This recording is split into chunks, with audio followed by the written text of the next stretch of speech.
You've clicked on to the Saturday edition of Vogan's European Outlook. Hope everybody is well. Let's get right into it. David Birch's tweet here in recent days showing a nice significant increase in northern hemispheric snow cover. Of course, you would expect to see that taking place as we move towards the month of November and autumn's final month, of course.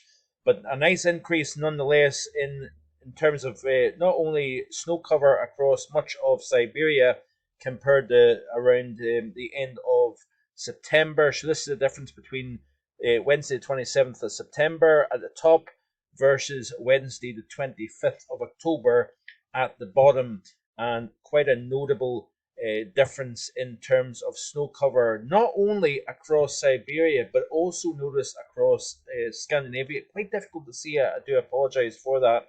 And also across parts of North America as well. Interesting tweet here also by our friend Judah Cohen, showing the October Eurasian snow cover extent and the contrast compared to recent years.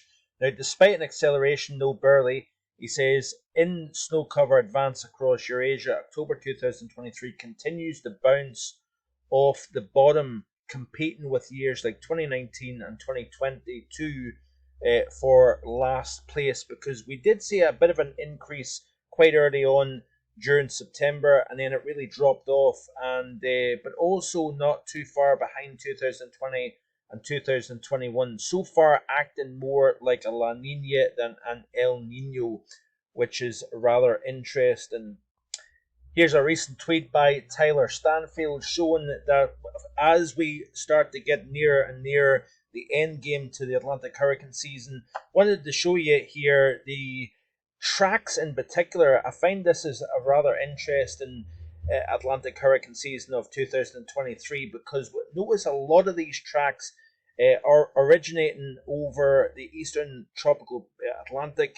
Then as they've moved westwards here, they've made that northward turn, and really avoiding the Caribbean and even the Gulf of Mexico. And of course, you increase the shear during El Nino years in this region of the world, so no surprise here. But a very busy Atlantic hurricane season it has been, with 20 storms, 7 hurricanes, 3 majors, which of course is category 3 or higher, and the ACE is at 144. So while the number of hurricanes is near average, 2023 currently ranks as the 13th most active season by ACE since 1951, and very unusual given the fact that it has been an El Nino year. The reason why I'm showing you this is this possibly one of the reasons, not solely, but one of the reasons why we've had such incredible high latitude blocking during the second half of summer and through the first half of autumn? That is the question I'll put to you. Let me know in the comments section below what you think of that. But I am kind of the belief that with seeing the transfer of heat energy moving northwards into the temperate region, has that allowed and contributed to the type of pattern, the very wet pattern that we've had here across Ireland and the UK, but also been helping drive that negative NAO and at times the AO as well. And what influence may this have, if anything, as we move towards the early portion of the winter season? Because we've got a lot of things going on at the moment here, folks. Very, very interesting times to come, that's for sure. If you haven't already done so, be sure to subscribe to the channel, because I'm showing you things that you are simply not seeing elsewhere. Now, back to the northern hemispheric snow cover. We did see back, this is going back a good while now, this is actually the 17th of October, but Oymyakon in eastern Siberia had seen a temperature of minus 32.5 Celsius, like I say, on the 17th of October. What's interesting about this temperature for the 17th of October is it was the coldest temperature recorded at the station so early in the season since 1993. This is a tweet here by Thierry Goose, based in Vancouver, Canada. Minus 34.2 Celsius on the 12th of October.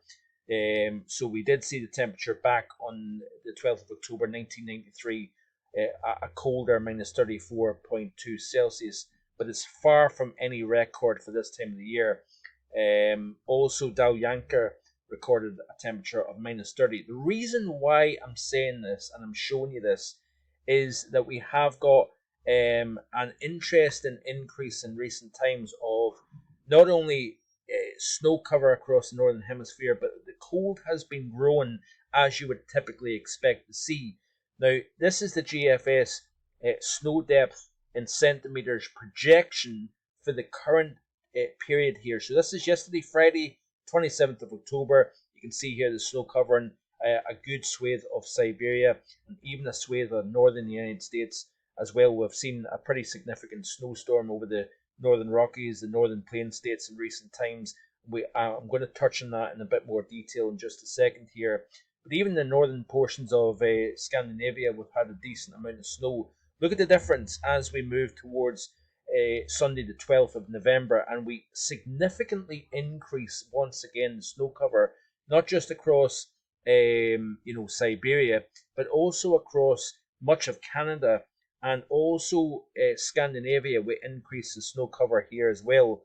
So that's quite interesting. Between now and the 12th of November, which is nearly the middle portion of November, we significantly increase the snow cover across the northern hemisphere, the high latitude region, and of course that will increase the temperature in terms of cold. Now I want to show you something here rather interesting. If you look at the 10 millibar temperature here within the stratosphere, you can see here that we've got a very robust polar vortex at the moment. Temperatures down as low as -76. As we play through this loop, you can see here what takes place. We've got quite a decent amount of warming taking place over the Siberia side of the pole. And you notice this kind of bend in the vortex towards North America here. That is quite significant here because what we are going to start to see is some cross-polar flow. Now, I know this is at the top of the stratosphere, and of course we're talking about weather below 50 millibars down into the 500 millibar pattern, which is 18,000 feet above our heads, down towards the surface. But what's going on over Siberia, 10 millibars, so at the top of the stratosphere, is possibly linked to what we're going to see as we move towards the final days of October and into the early portion of November. Now notice here how we start to see the forcing of the PV down towards the North America side of the mid-latitude pattern. Now if we then go to the jet stream level, it's rather interesting to see what actually takes place. So 300 HPA, let's go back to the current setup here. Notice here the amount of ridging over the North Pacific extending up into the Arctic region. Now, as we play through the loop, what takes place is you notice here that we've got a jet stream moving from Siberia, crossing over the top of the pole and descending into Canada. That is essentially a cross-polar flow driving Siberian origin air across the top of the pole and into the lower 48. Now you're saying to yourself, this is a European outlook. Why I was saying this?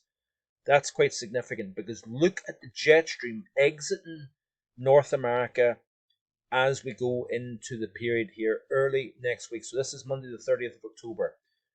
I'm showing you the origins of the evolution of the pattern here, folks. So we're delivering, thanks in part to that warming over Siberia. We've got a cross-polar flow, a jet stream connecting Siberia with North America, driving the cold air south, and in turn, we increase the gradient between the warmth over the Caribbean and the very cold air over the northern plains of the United States. As you increase the gradient, you strengthen the jet stream exiting North America, and in turn, we have got a breeding ground of low pressure development here. Look at that powerhouse jet stream crossing over the Atlantic, and as you see here towards Thursday the 2nd of November, we get a little bit of a dip taking place just to the west of the UK and Ireland here, and that, folks, is the harbinger of a very, very deep area of low pressure developing rapidly as it approaches the UK and Ireland here towards the end of next week here. We'll look at that in more detail in the coming days for sure, but certainly nonetheless very interesting stuff. If we look at the 850 temperatures off the GFS, you can see here, go back to the current setup, watch the movement, the motion. It's like a liquid in the atmosphere here, the air moving out of Siberia, crossing over the top of the pole and descending into the United States here. This, folks, is a major Arctic outbreak by October standards, driving south into the United States here. We may have some cold all the way down to Texas towards the early portion of next week. So you can see here what is driving that super strong jet stream crossing out of Canada over the Atlantic and potentially delivering a major storm system towards the end of next week here. So if we look now at the UK and Europe view here, you can see here the situation that's developing here. So if we look at the overview chart and look towards the middle and second half of next week, you can see what takes place here. So of course we've got this messy situation at the moment here. Area of low pressure at 975 millibars between Ireland and Wales here over the Irish Sea. We've got all sorts of energy cycling around that area of low pressure, bringing spells of heavy rain, gusty winds, strong gusty winds as well at that. Notice in the northern flank we've got a plume of moisture extending from the eastern side of the North Sea into Aberdeenshire, all the way up towards Caithness. We've got further heavy rain to come. Not good news, of course, for this region of the world here, but also we've got energy running around the southern flank of the circulation, moving up into England and Wales, enhancing the unsettled theme as we go towards the middle portion of the weekend and into early next week. Then as we play through the loop here, folks, this is taking us into the middle portion of next week. We've got areas of low pressure that is deepening rapidly. We've got one system to the west of the UK and Ireland here, but watch this feature just to that southwestern flank. We've got a very powerful jet stream, of course, ripping across the Atlantic, and then in turn we then see the rapid deepening of this low pressure system. Notice here the pressure drops from 966 to 960 millibars, and that is moving into the southern half of the British Isles here. Now the exact track of the system is going to be very much open to question. This is one model run of hundreds of models and runs that will have a different opinion on whereabouts that area of low pressure, number one, is positioned, but also how deep the center of low pressure is as well. Now, one of the other concerns that we have then as we skip back, over the loop, you can see here that we've got an area of high pressure up towards Scandinavia. Hopefully, this area of high pressure over Scandinavia is not particularly strong, because what that might do is it may force all this energy, that 195 to 200 knot jet stream, as that's roaring across the Atlantic. Then you get that dip in the jet here to the southwest of the British Isles. That then forces the piling up of air. That deepens the center very rapidly. And then my concern would be that we semi-repeat the pattern that was seen with Babette, with a strong high over Scandinavia that then forces this area of low pressure to not only deepen but slow its progress northeastwards, and that could mean that the centre of low pressure lingers for several days over the UK and Ireland here. That is certainly not good news if that was to happen. But you can see here that that centre of low pressure then moves steadily into the North Sea here, bringing all sorts of damaging wind gusts, possible snow over the mountains here, very atrocious conditions indeed.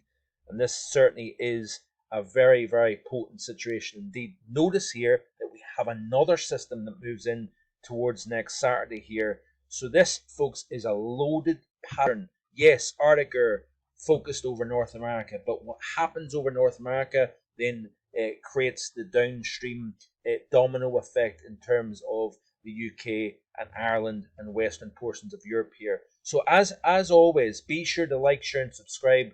I do greatly appreciate that. It's getting interesting, it's getting excited, so stay tuned, and I'll be back again with the all-important global weather and climate report, looking at the big global picture tomorrow. So stay tuned for that. Thanks for watching.